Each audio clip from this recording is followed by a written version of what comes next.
I didn't even get to ask you about Ghislaine Maxwell, but it's okay. We don't It's need to talk fine. about We that. argued her case. My partner, Diana Fabi Sampson, argued her case in the federal court maybe 6 weeks ago now. And we're waiting to hear the result. But that case, just like Harvey's case, we lost in the intermediary court, and then we won at the highest court. I have a feeling that may happen here with Ghislaine's case. We may lose at the intermediary court, but this is a court that can go to the United States Supreme Court. There are some serious issues there that the court may take up. And boy, would it be cool to go to Washington, D.C. and argue there. Woo, I get nervous just talking about that. Well, so does she have an opinion on Jeff Epstein and his demise? Sure. Are you going to share it? I can't. I would get in trouble. If you have an opinion, are you allowed to share it or not really? Because you represent her? I have my own opinion. And I have nothing to base this on. I saw him 2 or 3 days before he died. I went to go visit another client, and he was sitting right there. He was meeting with lawyers or paralegals or something. If memory serves me correctly, he had just lost 2 bids for bail. So he was trying to get out on bail twice, and he was denied twice. He had already done jail time down in Florida years before. And I think he knew that he was never getting out of jail. And this guy led a hedonistic life, private jets, caviar, champagne, his own island, come and go, everything, Kentucky Derby, Super Bowl, World Series. Like, he lived that life. And the MDC is not that life. That's the Metropolitan Detention Center, where it's a rough place to be. And in my opinion, I wouldn't be. And he has no wife, no kids. He had a brother he's estranged from, no parents. He had nothing to live for. In other words, the only thing this guy was living for was his money and what the money could buy him. In prison, your money's buying you mackerel, like literally mackerel. Like that's what they eat out of the can and other stuff from commissary. Unlike Harvey, Harvey's got little kids. He's got relatively young children who he talks to. He's got friends who call him. I don't think Jeffrey Epstein was in that position. So I wouldn't be shocked if he was like, look, man, I'm in my 60s. I had a great run. Bye-bye. I'm out of here. You guys aren't abusing me like this. I know, but I just think it's weird that, he was very high profile. I'm surprised nobody caught him trying, to hang himself. Well, that's a different story. As I said, Marlene, I'm basing it on nothing except common sense. So, I know people argue suicide versus murder, but I would argue the middle, which is almost like an assisted suicide. Like everybody turned the other cheek and he did what he had to do. So it's kind of like, yeah. And who knows? He's got enough money. He may have paid them to turn the other cheek. You run in this legal circle in New York. You run in a lot of circles in New York, right? And you deal with a lot of high profile people. And there are people who we both know, who I will not name, that do what you do and represent people who aren't as big as some of your clients. They get too big and they kind of lose their personality or their humility or whatever. And you have not. So my question is that your nature?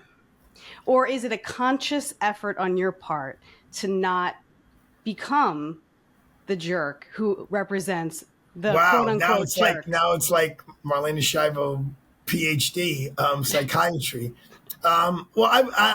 It's a couple of things. I was blessed to be raised by all 4 of my grandparents. I mean, of course, my parents are still, God bless, alive and well. My dad's going to be 86. My mom's 83. They keep me pretty grounded. But my grandparents, my grandfather, who I'm named after, Arthur Aidala, he was a pretty famous guy because he was a boxing judge. And this is in the 40s, 50s, 60s, 70s when boxing was like the number one sport. And when I was in school and they were taking attendance and they would say my name, like a majority of the teachers knew that name and related to it. And then when I got into the courthouse, the same thing with the judges. And I remember one time speaking to my grandfather and mentioning that to him. And he's one of the few people in my life who actually called me Artie. Most people call me Arthur, as per my mother. And I'll never forget what he said, Marlene. He said, Artie, remember one thing. Fame is a bunch of empty noise. And, you process that for a little bit. And then I got my father, this is pre-internet, saying, today's newspaper is tomorrow's fish wrapper. And I kind of keep that in the front of my mind. And anyone who knows me a little bit knows it's so much about my family and my extended family and my friends.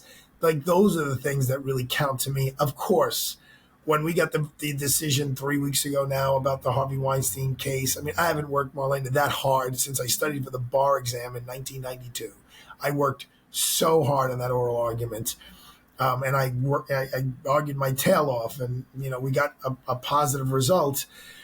But, that's great and that's wonderful. But now, okay, now what's next? Like, what case am I going to lose next? Right. So I just, I keep my feet planted firmly on the ground. Joe Torre, the New York Yankees, who was a great Italian-American who I look up to, in his book about his time at the New York Yankees, he says, never get too high with the highs and too low with the lows. They should be like that zone you're staying in the middle.